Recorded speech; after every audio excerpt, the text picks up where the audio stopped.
Bismillahirrahmanirrahim. Assalamualaikum warahmatullahi wabarakatuh. Waalaikumsalam. Tabi pun tabi ngalim puro.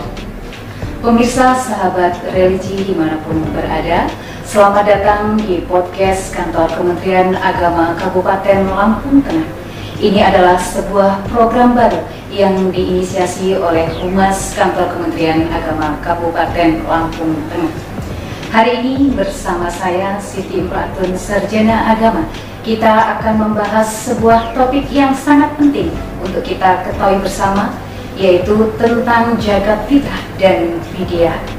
Dan sudah hadir dua narasumber kita yang sangat luar biasa, dan tentunya para pemirsa sudah mengetahui siapa narasumber kita pada hari ini.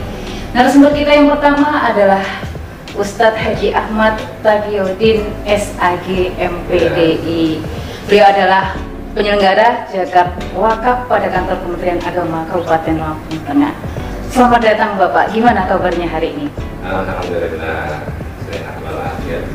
Terima kasih sudah menghadirkan kami dalam kegiatan ini dalam keadaan sehat walafiat. Amin. Gimana Pak puasanya? Masih lancar? Alhamdulillah, untuk kami yang laki-laki ini wajib dan harus lancar. Dan untuk narasumber kita yang kedua ada Ustadz Herianto STHI. Beliau adalah penyuluh agama Islam Kecamatan Padang Ratu, Kabupaten Lampung Tengah. Selamat datang Ustadz Herianto. Terima kasih Bu Im telah mengundang kami berdua untuk bisa berbagi ilmu, berdiskusi bersama. Semoga ini jadi tambahan amal ibadah kita di bulan Ramadan. Amin. Masih lancar Ustadz puasanya? Alhamdulillah lancar, agak lama sedikit. Tapi biasa lah ya Ustadz ya. Kita sudah mulai karena ketemu Pak Nasi, ketemu Bu Im, langsung jelas. Semangat lagi. Ya, semangat. Oke para pemirsa, seperti kita ketahui bersama bahwasannya menjelang akhir Ramadan, kita semua sebagai umat muslim diwajibkan untuk menunaikan ataupun membayar zakat fitrah ataupun membayar fidyah bagi yang tidak mampu untuk melaksanakan puasa Ramadan. Dan hari ini akan kita bahas secara mendalam apa itu zakat fitrah dan fidyah bersama narasumber kita pada hari ini. Pemirsa, sahabat religi dimanapun berada, untuk kesempatan yang pertama kita akan membahas tentang zakat fitrah terlebih dahulu. Nah, Ustaz, ini mohon dijelaskan kepada para pemirsa apa itu zakat fitrah dan mengapa kita umat Islam diwajibkan untuk membayar zakat. Lalu silakan kepada Ustaz mungkin terlebih dahulu. Ya, terima kasih. Zakat fitrah ini merupakan salah satu rukun Islam yang mana yang terbuat ini mensucikan jiwa diri kita masing-masing, wajib dilaksanakan oleh seluruh muslim. Mungkin Ustadz Herianto bisa menambahkan?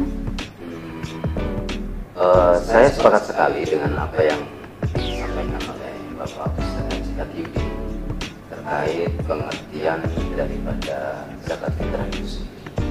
Yang ingin saya tekankan di sini bahwasanya secara terminologi Bu Im, zakat fitrah itu jauh lebih kita kenal ketimbang zakat fitrah. Padahal secara terminologi itu jauh lebih sesuai apabila dikatakan dengan zakat fitri, bukan zakat fitrah. Kenapa? Karena zakat fitri ini menjadi pertama kewajiban karena dia hukumnya fardhu ain. Seperti yang disampaikan oleh Bapak Ustadz Haji Tagiyuddin tadi, salah satu daripada rukun Islam. Nah, kemudian yang kedua, zakat fitri ini menjadi penanda dan pembeda pemisah antara bulan Ramadan dengan bulan Syawal. 1 Syawal itu kita kan masuk pada ayam mutasyrik yang kita kita diharamkan untuk berpuasa. Betul ya. Nah, maka disebut dengan Idul Fitri. Itu pengertiannya dua. Idul Fitri dalam artian kembalinya seorang hamba kepada fitrah atau kesucian setelah 1 bulan lamanya berpuasa. Yang kedua, Idul Fitri juga berarti kembali untuk iftar. Iftar itu makan. Maka disunahkan sebelum kita sholat Idul Fitri, itu kita kan disunahkan untuk makan terlebih dahulu. Berbanding terbalik dengan Idul Adha. Iya. Kalau Idul Adha itu disunahkan, kita nggak makan. Tapi kalau Idul Fitri disunahkan untuk makan. Sebagai penanda hari itu kita tidak boleh untuk berpuasa. Kemudian dasar daripada hukum kenapa kita diwajibkan untuk zakat fitrah, sebagaimana firman Allah Subhanahu wa taala, wa aqimus sholata wa atuz zakata warka'u ma'ar raki'in. Dirikanlah sholat dan tunaikanlah zakat. Kedudukannya luar biasa. Artinya seorang mukmin muslim dia sholat tapi dia tidak menunaikan zakat. Tidak ada arti. Karena sejatinya kelima rukun Islam kita itu fondasi utama dari kita beribadah sebagai seorang muslim. Demikian kurang lebih. Oke, terima kasih Ustadz. Nah, para pemirsa, tentunya para pemirsa sudah jelas tentang mengapa sih kita sebagai umat Islam harus mengeluarkan zakat fitrah. Dan pemirsa juga ingin mengetahui ini Ustadz, kaitannya dengan zakat fitrah ini. Siapa saja sih yang harus mengeluarkan zakat fitrah? Serta kapan waktunya untuk kita mengeluarkan zakat fitrah? Serta berapa besaran zakat yang harus dikeluarkan? Silakan. Terima kasih.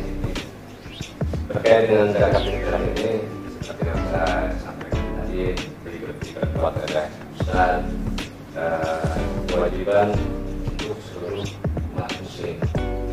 Adapun ketentuannya untuk di Indonesia, khususnya di wilayah kita, telah diukur 2,5 liter beras. 2,5 liter beras. Kalaupun digantikan dengan bahan pokok yang lain, itu 3,5 liter bahan pokok yang lainnya. Pelaksanaannya itu paling akhir menjelang hari raya sholat Idul Fitri. Sebelum hari raya itu atas pelaksanaannya, tapi lebih baik sebelum lebih awal aja, sebelum terbenam matahari pada hari terakhir puasa. Mungkin begitu, nanti akan dijelaskan lebih awal. Iya, langsung aja Ustadz untuk Sebenarnya bisa menambahkan. sudah jelas sekali Iya, apa yang iya. disampaikan oleh Ustaz Haji Yudin terkait kapan pelaksanaannya. Cuman ada hal yang perlu kita diskusikan di sini. Karena sejatinya zakat fitri itu tidak hanya diberikan sebelum pelaksanaan sholat Idul Fitri atau pada malam takbir. Dari awal, Ustaz, Ramadan kita sudah boleh menunaikan zakat. Itu sering saya sampaikan ke jamaah. Karena tatkala kita membayar zakat fitri dari awal Ramadan sampai dengan nanti di akhir bulan Ramadan, itu deadline-nya nggak boleh lebih dari sebelum pelaksanaan sholat Idul Fitri. Itu deadline terakhir. Seandainya umat Islam mulai mentasarufkan zakat fitrinya baik dari awal Ramadan, kalau menurut saya secara pribadi akan jauh lebih bermanfaat bagi para muslim. Misalkan dari salah satu tetangga kita, orang-orang terdekat kita terlebih dahulu, ada yang kekurangan secara ekonomi, tidak beruntung dalam suatu hal, kita tasarufkan zakat, itu akan jauh lebih bermanfaat karena itu akan mereka pergunakan untuk kehidupan dia sehari-hari dalam rangka untuk memperlancar ibadah Puasanya, terutama untuk berbuka dan sahur ya Ustaz ya.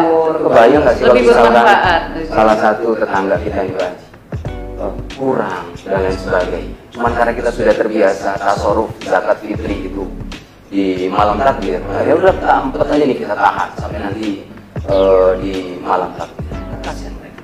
Ada yang sampai berhutang untuk membeli lauk dan lain sebagainya. Itu dialami oleh beberapa umat-umat Islam yang ada di negara kita atau mungkin di luar Palestina misalnya. Itu selanjutnya terkait besaran berapa jumlah yang harus kita tasarrufkan. Ini ada perbedaan pendapat. Ada yang mengatakan 2,5 kalau sesuai dengan edaran dari Kementerian Agama ini 2,5. Ada yang 2,7, ada yang 2,8. Tapi satu hal yang ingin saya garis bawahi, lebih baik, lebih daripada kurang. Maksud saya, ternyata timbangan yang kita pergunakan untuk menimbang beras kita, misalnya kita bentuk dari zakat fitri kita itu beras, ternyata error tuh timbangan. Berkurang nggak cukup ya Ustaz Nah, ya? tulisannya kan 2,5 tuh di timbangan misalkan. Ternyata timbangannya error Pak. Cuman 2,4. Pertanyaannya adalah sah atau tidak zakat fitri? Makanya lebih baik dilebihkan. Kalaulah kita yakin sesuai dengan mazhab Syafi'i dan sesuai dengan edaran kita di Kementerian Agama 2,5, oke, tapi lebihin beberapa orang. Karena itu nanti akan menjadi hal yang luar biasa. Misalkan, lebihnya itu bisa bernilai Sudah kok betul. Kalau kurang, sekali. wah bahaya, nggak sah. Nggak sah zakat fitrah kita. Seperti itu. Karena kita di sini biasanya beras, ya kita tasawufnya adalah beras. Bahkan Imam Syafi'i itu beliau berkata, zakat fitri itu harus makanan pokok, tidak boleh uang. Di beberapa kota-kota besar, seperti di tempat Pak Ustadz Haji Taqiyuddin tinggal di Bandar Lampung, kan tidak semuanya punya sawah, tidak semuanya punya tanaman, padi, dan beras. Bahkan beras biasanya beli Pak. Orang kota kan gitu. Beda sama kami di desa. Ya kami ada sawah, kami ada tanaman padi yang bisa kami tanam dan kami panen. Untuk mendapatkan beras itu lebih. Nah, sekarang kalau Imam Syafi'i, beliau menggarisbawahi harus makanan pokok. Karena salah satu tujuan dari zakat fitri itu agar tatkala mustahik ini tidak punya kemampuan untuk makan, mereka dapat tasarruf dari zakat fitri, dan itulah yang mereka gunakan di Idul Fitri. Jadi utamakan beras, utamakan bahan pokok. Kok tidak ada, kita hanya punya uang, maka uang itu kita belikan beras dan tetap tasarrufnya dalam bentuk beras. Maka beberapa lembaga-lembaga amil zakat atau badan amil zakat nasional dan beberapa amil panitia zakat yang ada di masjid menyiapkan beras ya biasanya Ustaz ya. Iya betul. Nah, beras itulah nanti begitu ada muzaki datang tidak punya beras, belinya sama panitia atau amilnya. Secara otomatis bisa jadi income buat masjid atau musola dan juga kesejahteraan para panitia dan menjadi faktor penunjang utama untuk keabsahan dari zakat fitri. Nah, lebih demikian tambahan dari saya. Baik, pemirsa dimanapun berada, satu lagi ini kaitannya dengan zakat. Ada satu pertanyaan ya, zakat fitri ataupun zakat fitrah nih ya Ustaz ya. Jadi kaitannya dengan zakat fitrah ini bagaimana cara penyalurannya?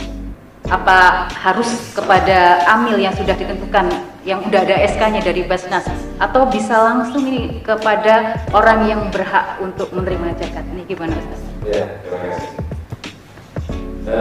Kebiasaan masyarakat kita terkait dengan penyaluran zakat fitrah ini memang bervariasi juga kan. Ada yang mungkin bisa langsung diberikan kepada sahih, ya, sebagainya. Ada juga yang umumnya masyarakat kita langsung ke masjid, artinya melalui amil. Dan kita mengarahkan pada dasarnya, termasuk kita yang ada di Kementerian Agama Kabupaten Lampung ini mengarahkan zakat kita ini kepada amil dan nanti akan kita arahkan ke Basnas, karena dalam hal pendistribusian ada pemerataan dengan jelas dari 13, mereka jelas lebih memahami peta wilayah mana untuk penyaluran dari kumpulan zakat yang sudah masuk khususnya dengan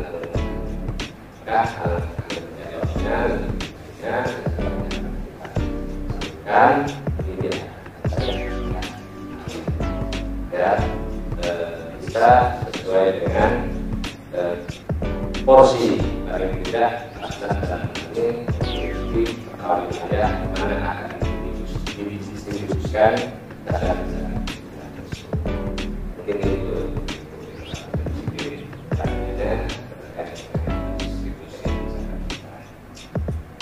Nah ini gimana Ustaz kaitannya dengan pendistribusian zakat atau bagaimana kita sebagai seorang muslim kalau kita ingin menyalurkan zakat fitrah kita mohon pencerahan. Sebenarnya sudah lama disampaikan oleh Bapak Ustaz yang terkait bagaimana teknis kita mentasawufkan zakat. Jadi kalau saya itu ada dua, bisa ditasawufkan secara pribadi, bisa melalui lembaga atau badan amil zakat. Yang pertama kita tasawufkan secara pribadi. Ini ada kekurangan dan kelebihan. Kekurangannya pertama, kalau kita mentasawufkan secara pribadi, bisa saja mustahik yang kita berikan atau kita tasawufkan zakat kita kepada mereka, dia nanti bisa dapat 2, 3, 4 kali lipat. Itu kekurangan. Bisa double ya. Bisa double. Nah, jadi misalkan si fulan, karena fulan ini tetangga kita, hidupnya penuh dengan kekurangan dan masuk delapan asnaf dari mustahik zakat. Kita kasih langsung. Ternyata nanti malam ada dari panitia ini, dari amil ini, dari ngasih beberapa. Tapi di satu sisi ada mustahik yang lain tuh yang nggak dapat. Nah, itu kekurangan. Tapi ada kelebihannya. Kelebihannya adalah kita betul-betul tahu bahwasanya si fulan itu adalah tetangga kita yang wajib untuk kita buat. Tuh. Tapi kalau itu kelebihan. Nah, selanjutnya yang kedua, kita tasawufkan melalui lembaga ataupun badan amil zakat. Lembaga itu kan berarti yang swasta. Ada lazismu, ada lazismu dan lain sebagainya. Dompet apa itu lembaga. Kalau badan itu berarti ada di bawah pemerintah. Seperti badan amil zakat nasional, iya, di bawah koordinasi Basnas. Di bawah koordinasi Basnas. Ada kelebihannya dan juga kekurangannya. Kelebihannya kalau kita tasawufkan ke lembaga, begitu kita sebagai muzaki datang ke lembaga, datang ke badan atau ke panitia amil zakat fitri dan kita dibimbing untuk melafalkannya, saat itu sudah selesai kita dari tanggung jawab untuk zakat kita. Sudah lepas. Kewajiban itu beralih kepada panitia, lembaga atau badan. Jadi kalau misalkan di awal tadi kalau kita tasawufkan secara pribadi mutlak itu dari mulai nimbang kita mentasawufkan kita, kalau kurang nggak sah, kalau ada yang nggak, ternyata dia bukan mustahik. Anggapan kita aja mustahik. Karena saat ini aja antara fakir dan miskin kita kadang-kadang agak kurang bisa membedakan fakir itu apa, miskin itu. Kelebihan kalau kita tasawufkan ke panitia, lembaga atau badan amil zakat seperti itu.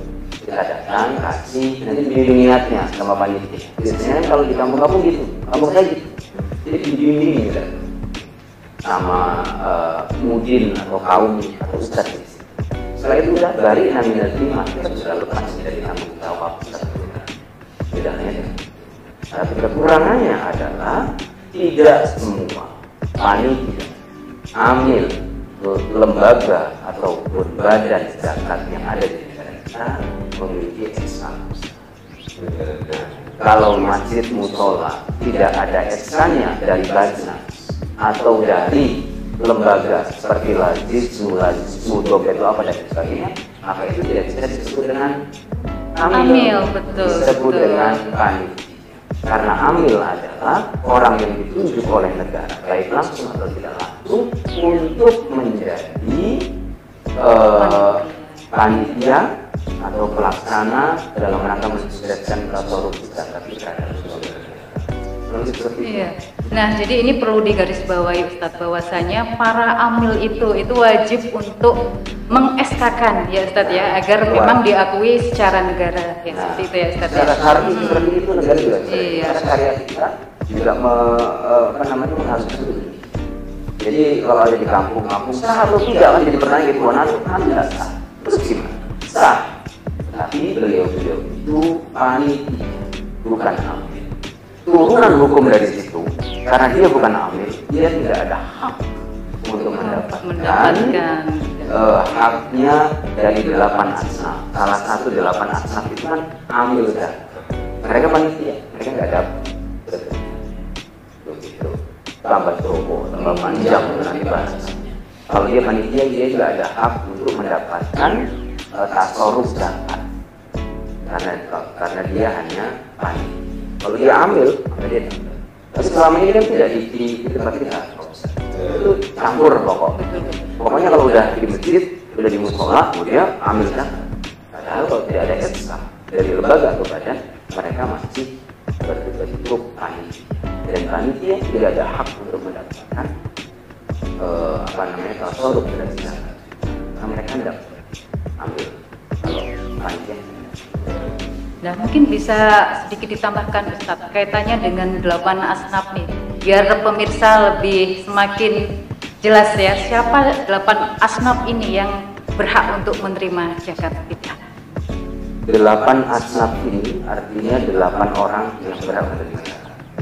Itu sebagaimana firman Allah Subhanahu wa taala, "Innamas shadaqatu lil fuqara'i wal masakin wal 'amilina 'alaiha wal mu'allafati qulubihim wa fir riqabi wal gharimina wa fi sabilillah wa bisa."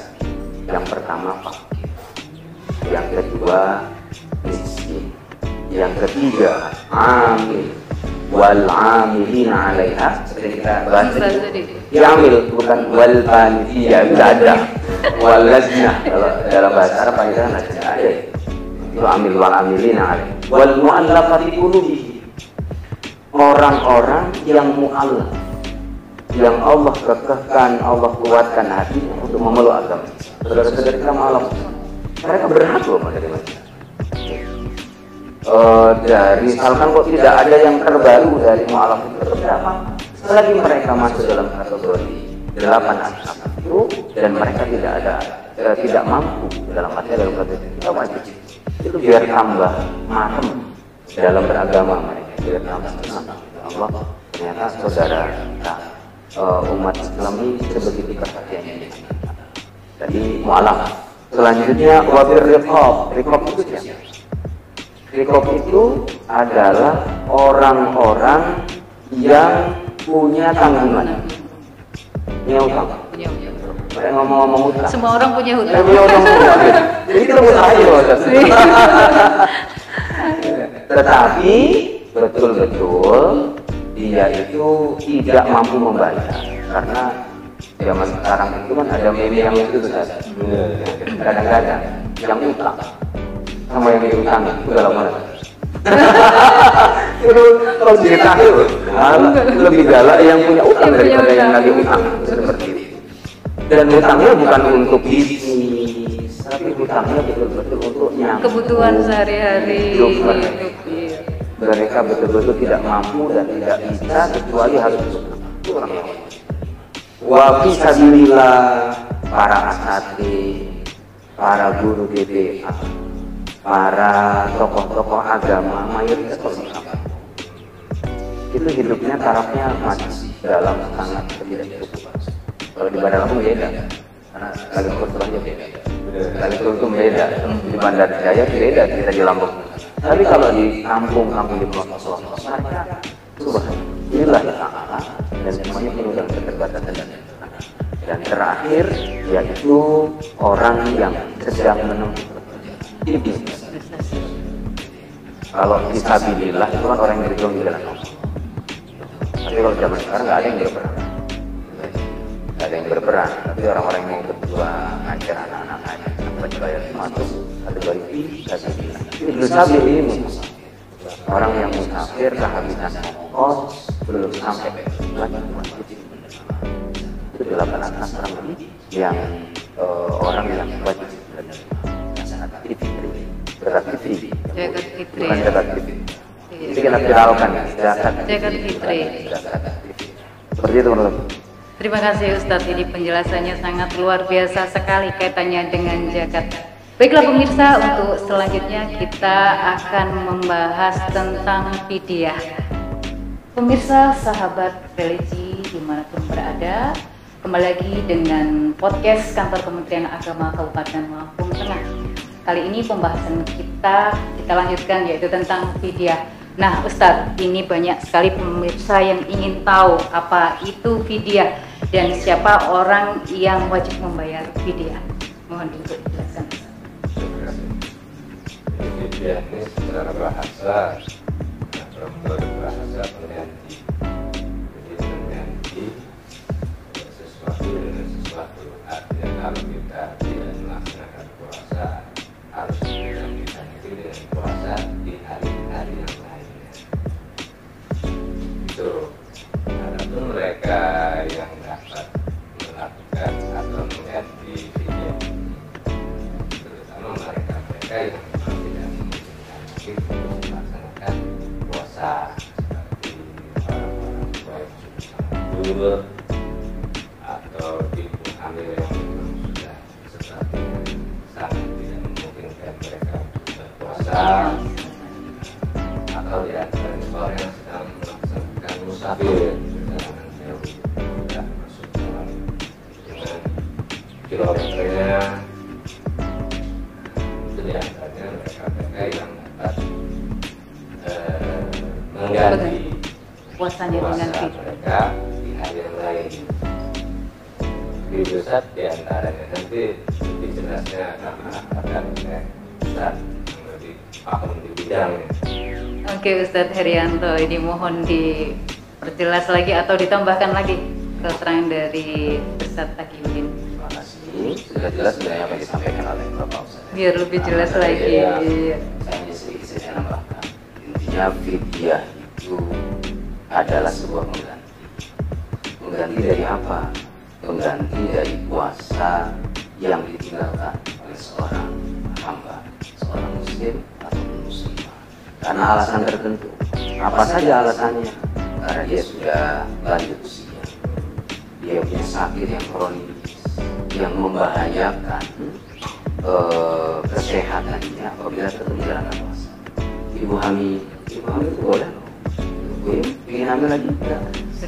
Sudah cukup ya, karena seperti itu musafir, perjalanannya jauh. Tapi walaupun sekarang dalam perkembangannya musafir itu tidak masuk karena banyak sekali fasilitas-fasilitas untuk safar itu yang luar biasa.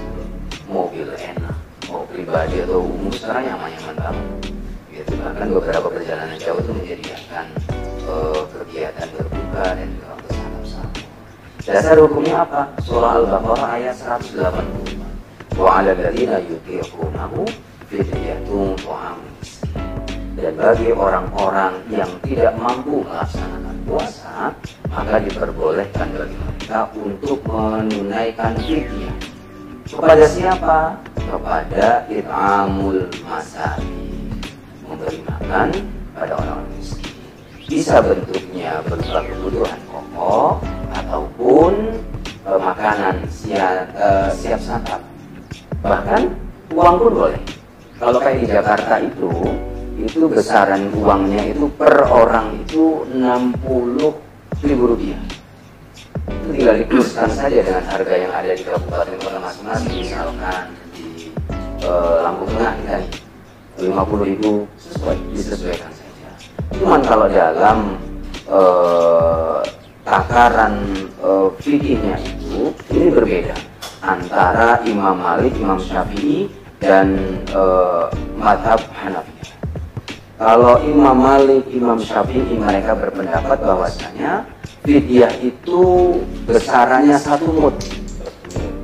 1 Satu mut itu kurang lebih 675 gram. Kalau ulama-ulama Hanafiyah mereka berpendapat tidak 1 mut tetapi 2 mut. 2 mut itu berapa? Kurang lebih 1,5 kilogram. Berarti 675 kali 2. Nah, seperti itu. Bisa berbentuk, kalau di zamannya Nabi itu berbentuk kurma atau gandum atau roti dan lain sebagainya. Kalau kita menyesuaikan dengan kebutuhan kebiasaan kita di negara kita. Seperti itu kurang lebih terkait apa dan juga kita berikan kepada siapa, termasuk penyebab ataupun alasan kenapa seorang yang berpuasa itu boleh meninggalkan puasa dan nanti diganti dengan fidyah. Seperti itu kan. Nah, kaitannya dengan besaran fidyah yang harus dikeluarkan oleh seseorang yang meninggalkan puasa nih Ustaz. Apakah itu ada semacam ketentuan atau aturan yang dikeluarkan oleh Basnas mungkin? Kalau kita lihat itu besaran fidyah itu kan setiap provinsi mungkin berbeda ya Ustaz ya. Ini mohon dijelaskan. Dasarnya tetap landasannya adalah fikih kita. Oleh Imam Syafi'i berarti 1 mut 675 gram. Berarti beras yang 675 gram. Nah, sekarang itu berapa kita kurskan dalam rupiah? Saya kurang tahu harga kebutuhan pokok di Lampung Tengah berapa. Tapi kalau di Jakarta tahun lalu 2024 itu dari SK Basnas nomor 10 tahun 2024 itu di Jakarta itu Rp60.000. Kalau di Lampung Tengah ya kurang lebih turun-turun nggak lebih dari 10.000 perbedaan antara 50.000. Yang pasti kalau kurang sama seperti zakat fitrah tadi di awal, kalau kurang nggak sah tuh fidyah kita, lebihin lah.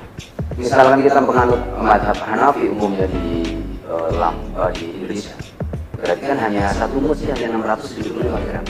Dilebihin nggak masalah, jadi 1 kilo nggak masalah, karena lebih dari itu bernilai sedekah, kurang dari itu implikasinya adalah tidak sahnya fidyah. Nah Ustadz, tadi kan sudah kita bahas mengenai besaran fidyah yang harus dikeluarkan oleh seseorang yang meninggalkan puasa. Nah ini mungkin penting ataupun perlu kita garis bawahi ya. Jadi mungkin nih untuk Basnas Kabupaten itu sepertinya harus sosialisasi ya mungkin tentang ketentuan berapa sih fidyah yang harus dikeluarkan oleh seseorang yang meninggalkan puasa. Jadi kita untuk Lampung Tengah ini kita seragam nih, besaran fidyah kita berapa gitu ya mungkin. Fatwanya itu yang berkompeten dan memiliki hak itu semuanya ada di Basnas dan Majelis Ulama Indonesia. Ini soalnya nggak lebih dari 55. Bahkan kalau kita mungkin bertiga sepakat lebih baik dilebihin aja, karena hanya 675 gram satu sesuai macam syarat. Jadi lebih banyak lebih baik daripada kurangnya Ustaz ya. Dan mungkin terakhir Bu Iqbal, ini tata caranya jangan sampai salah juga. Betul. Karena ada tata caranya nih kalau kita fidyah tuh, bukan yang penting ngasih gitu aja. Pertama kita harus hitung jumlah utang puasa. Betul. Nah, kalau ini penting ini.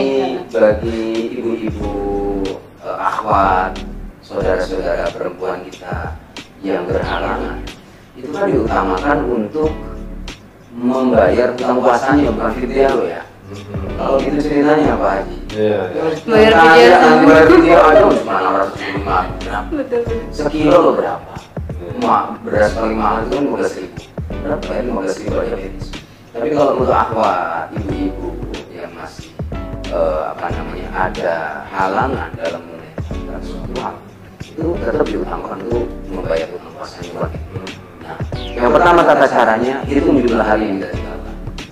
Kalau misalnya sakit, isi pulang sakit kronis berapa hari itu yang pertama dipastikan. Yang kedua niatnya. Bagaimana niatnya? Saya sering menggarisbawahi niat itu nggak harus bahasa Arab. Kalau bisa bahasa Inggris malah nggak apa-apa.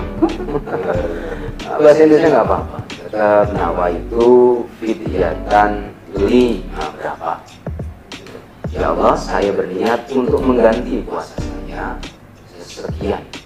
Pada kapan? Dan terakhirnya adalah baru diberikan. Seperti itu. Selanjutnya membayar fidyahnya itu kapan? Ini ada perbedaan pendapat. Ada yang mengatakan sebelum, ada yang mengatakan sesudah. atau tatkala bulan Ramadan. Yang pasti saya garis bawahi harus dibayar fidyah. Kalau kita tinggalkan, lebih baik fidyah itu diberikan sebelum bulan Ramadan. Misalkan ini saya hutang puasa tahun ini karena suatu hal, berarti sebelum pelaksanaan puasa di tahun yang akan datang, berarti 1447 Hijriah, saya harus sudah bayar fidyah. Itu ada ulama yang lain mengatakan saat Ramadan, cuman mau sebelum saat Ramadan, yang pasti tahun ini kita berhutang, tahun depan harus segera dibayarkan. Seperti itu. Dan yang terakhir, kita harus memastikan fidyah itu tata cara terakhirnya diberikan kepada para miskin, orang-orang yang betul-betul berhak untuk menerima. Berarti satu hari kita tinggalkan, berarti satu kali kita membayar fidyah. Berarti kalau mazhab Syafi'i 1 mud, Maliki Syafi'i itu 1 mud 675 gram. Kalau ulama-ulama dari mazhab Hanafiyah itu 2 mud, kurang lebih 1,5 kilogram. Berarti 1,5 kilogram atau 670 gram untuk satu orang miskin pengganti fidyatan atau fidaan dari satu hari fidyah. Oke, terima kasih Ustadz. Ini satu lagi pertanyaan ini dari pemirsa. Jadi katanya masih dengan fidyah ya Ustadz. Jadi ini ada yang menanyakan bagaimana jika seseorang itu masih ragu ya, apakah dia harus membayar fidyah atau dia harus mengkodok dengan puasa. Mohon dijelaskan. Terima kasih Bu. Terkait dengan hal tersebut, pada dasarnya kita bisa melihat dari kemampuan terhadap masing-masing. Jika kita masing-masing dan kuat fisik dan ini lebih dilakukan puasa sendiri. Hanya seperti yang disampaikan tadi, apabila memiliki kepadatan, dari sisi usia, ada akhir yang berkaitan.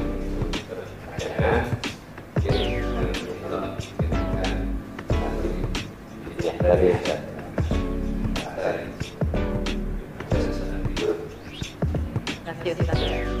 mau menambahkan Ustaz? Dalam qaidah fikih ada al-yaqinu la yuzalu bisakki. Keyakinan itu tidak bisa digantikan oleh keraguan. Untuk sholat, kita sholat beberapa rakaat ya. Kita sholat isya, ini rakaat keberapa? Ini sudah 4 atau belum? Kalau masih 3. Nah, dan kalau kita dalam keraguan seperti itu dalam qaidah ushul fiqh, maka keyakinannya itu yang diambil. Berarti 3 berarti saya harus nambah 1. Itu juga berlaku dalam hal ini. Saya masuk kategori boleh bayar fidyah apa enggak ya? Itu sudah ragu itu Pak. Karena keraguan itu lebih utama untuk membayar utang. Karena saya yakin orang yang ragu-ragu itu justru malah dia fisiknya masih bagus. Beda kalau orang yang udah betul-betul sakit, dia sudah jongkok, udah nggak mikir. Kadang-kadang dia, mohon maaf nih, buang air aja sudah di tempat kalau orang yang udah jongkok. Tapi orang yang ragu-ragu dia ini iya apa enggak, boleh apa enggak, dia sih malah orang yang mampu. Dari kesempatan jadi udah puasa ya. Oh gitu, dapat tuh bisa. Jadi itu faedahnya. Kalau ragu udah berarti bayar utang puasa, bukan. Oke, terima kasih Ustadz. Ini luar biasa sekali penjelasannya. Pemirsa, sahabat religi dimanapun berada, sebagai penutup nih Pak Ustadz, mungkin ada saran untuk para pemirsa kaitannya dengan zakat fitri ataupun dengan fidyah. Monggo Ustadz. Untuk pemirsa di rumah, mari kita tunaikan zakat fitri ini tepat waktu dan juga sesuai dengan ketentuan. Semoga zakat yang diterapkan ini bermanfaat bagi masyarakatnya. Ya, Ustadz Her, mungkin ada saran yang akan diberikan kepada para pemirsa kaitannya dengan zakat fitrah dan fidyah. Terkait dengan zakat fitri, kaum muslimin muslim bagaimanapun ada berada, mari bersama kita menaikkan zakat fitri sebagai bukti kita telah melaksanakan ibadah puasa dengan baik sebagai penyuci diri kita dari setiap dosa-dosa yang kita lakukan. Untuk dia, mari kita berikan dia karena itu adalah sebuah kewajiban dan setiap kita harus beras. Apalagi ini bukannya sama Allah Subhanahu Wa Taala. Insya Allah dengan cara yang benar, dengan beragama yang benar pada masa yang kelak, kita juga akan menghadap Allah Subhanahu Wa Taala dengan cara yang benar. Oke, terima kasih Ustadz. Terima kasih ini Ustadz Taqiyuddin dan Ustadz Herianto. Pemirsa sahabat religi dimanapun berada, sebagai kesimpulan podcast kita hari ini bahwasanya zakat fitrah adalah kewajiban bagi setiap muslim, dan tujuan dari zakat fitrah itu sendiri adalah untuk mensucikan hati kita, diri kita, dan juga untuk membantu sesama.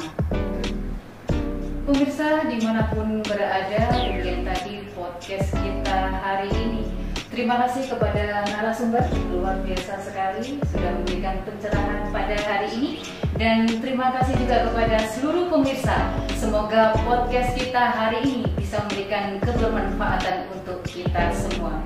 Saya selaku host pada hari ini mengucapkan terima kasih dan mohon maaf apabila ada kesalahan. Sampai jumpa di podcast berikutnya.